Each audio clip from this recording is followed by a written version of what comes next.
Hi there, I'm Aaron Armstrong, and welcome to another K-Wall tutorial. Today we're talking about Accorbis and adding a view onto a landing page. So to start, we're going to go to Content, and we're either going to add a new piece of content, or for the sake of our demo, we're going to edit an existing landing page. Then you're going to go to the Main Content tab, where your layout paragraphs exist. If you're editing a page, you're going to see all of the existing sections and their corresponding blocks. If it's a brand new page, you're only going to see this Add Section button. We're going to click that, and we're going to create a one-column layout that's put inside of a container. And we can see that we have our new section, so we're going to go ahead and click the plus symbol here, and we have our list of components. We're going to scroll down and click our view reference. So this is going to give us the ability to reference a view that exists on the site to pull in some automated data. So Aaron's view reference. We'll go ahead and tell it to be in a container.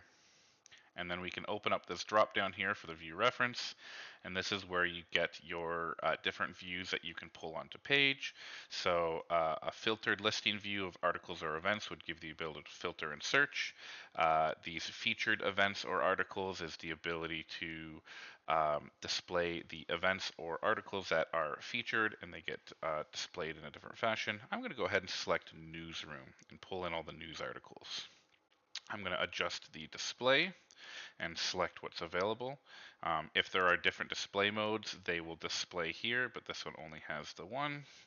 And if there are extra options within those views, they would show up here as well.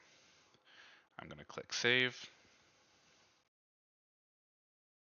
and we'll scroll down, and we can see that we have our news view reference.